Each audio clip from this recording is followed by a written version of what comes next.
So students, this is the second part of the chapter input in Java.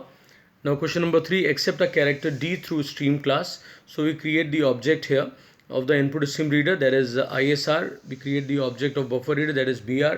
Then here we have the new keyword, then input stream reader, and in between there is assignment operator, and system.in is the argument, okay, pass here. Then buffer reader BR equal to new buffer reader, and this object of input stream reader has been passed here as the argument of the buffer reader. Alright, after that students, we have the input statement for the character. So we have to use this function. The function this time is read function, not the read line, and BR is basically the buffer reader object. So br.read is there, and that has to be typecasted to char. Okay, that is very much required over there. And then assignment operator char d. So the data will be stored in the d variable of char type. So that is the input of character using the stream class. Alright, now students, after this question number 4, to accept a fractional value or fraction value n in double data type through stream class. So input stream reader object, then buffer reader object. We are repeating the process again and again, so every time you write, so it will be a good practice for you. Then double n equals to double dot parse double br dot read line. So this time when the string when the double is being entered, so we use br dot read line, and then it has to be converted into the double type. As I've told you in the last part, whenever we need to convert, we always use this parse functions, and here earlier we have used the parse int. So this time it is parse double, and the wrapper class which is being used here is the double. So doubles d is capital here, and the parse double also d is capital, read line l is capital, right? And then we store the data into the n variable which is of double type. So always remember this format. Alright, now don't forget that, and remember the case sensitivity. I am reminding you every time. So accept a word wd using or through stream class. So this time a word, that means string type is there. So generally data is coming from the keyboard is always into the string form, whether you are sending a number or the characters, so string is always there. So there is no need of any wrapper class. So for the string we do not have any parse function, and there is no wrapper class because the string data type itself is a class.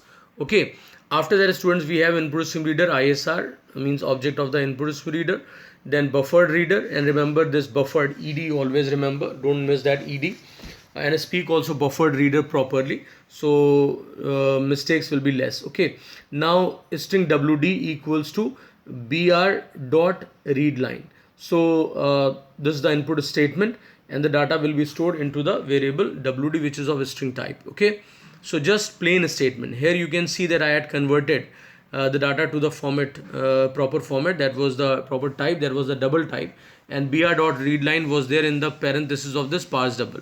But there is no need of any conversion. Straight away data is to be stored into the string, so we have written the plain statement br dot read line, that's it. And here also remember that l of read line is capital.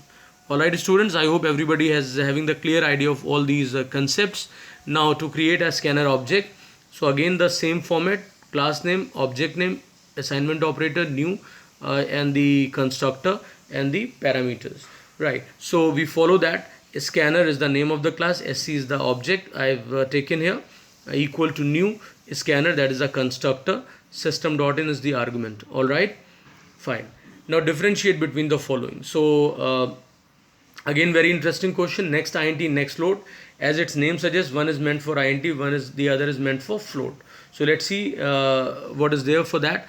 Now next int scans the next token of input as int. Alright, that's what I was just telling you. Then next float scans the next token of input as a float.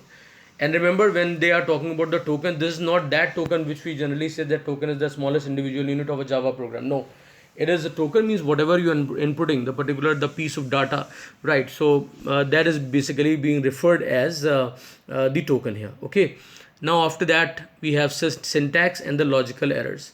So syntax errors occur when we violate the rules of writing the statements of the program language.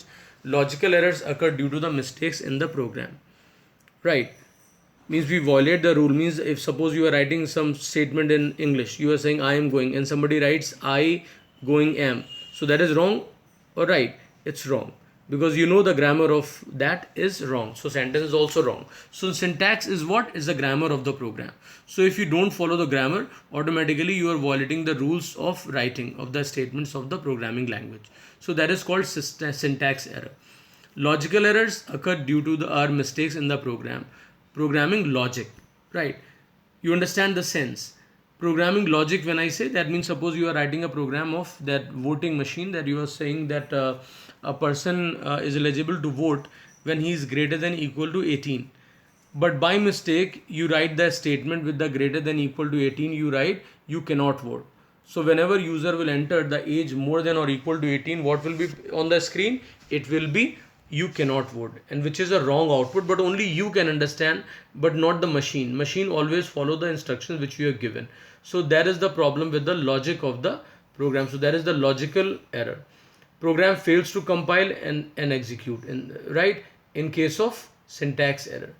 So please mention syntactical error. In the syntactical error, program fails to compile and execute, and in case of logical error, program compiles and executes but does not give the desired output. So please specify them as the second difference, right? And this will become automatically the third one. So please correct that. After that, students, we have got syntax errors are caught by the compiler, and then logical error need to be found and corrected by the people working on the program. All right, so I hope the difference is clear to you all, right? Example was quite, I think, helpful for you. Next is answer the following. Question number 1, what do you mean by scanner class? Scanner class is used to get user input. It is present in java.util package. What are the different ways to give inputs in Java program? Java provides the following ways to input in a program using the function argument. Second way is they are using input stream reader class. Third way is using the scanner class. And fourth way is using the command line argument. All right. Now after that, students, what is the use of keyword import? Import keyword is used to import built-in and user-defined packages into our Java program. Question number 4, what is the package? Give an example. In Java, two types of packages are there for group related classes. Packages are, a package is used to group related classes. Packages are of two types. Built-in packages, these are provided by Java API. API means application programming interface. User defined packages, there is a second one. These are created by the programmers to efficiently structure their code.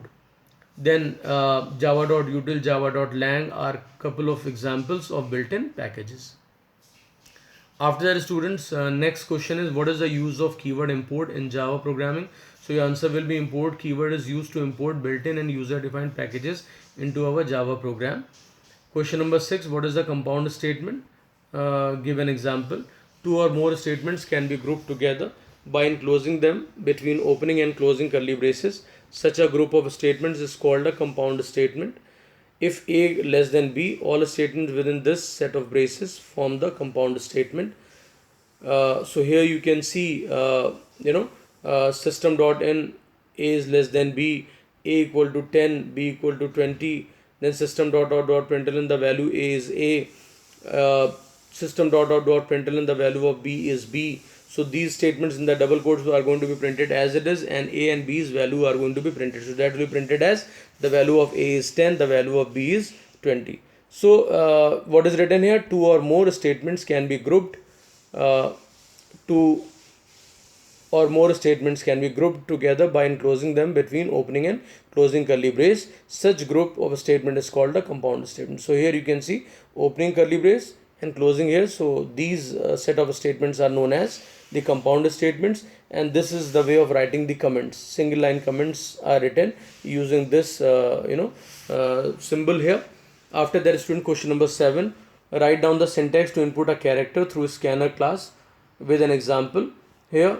So here char is the keyword, that is a data type, then variable name equal to scanner object dot next dot caret. So next is the function for string input, and its single character has to be picked up. So means it's a kind of derived one. So we write a scanner object dot next dot caret 0. Example here you can see, first we create the object of a scanner class, that is sc equal to new scanner system dot in, then char ch equal to in dot next dot caret 0. Right. So I hope all these answers are clear to you. Please learn all these answers. Thanks everyone.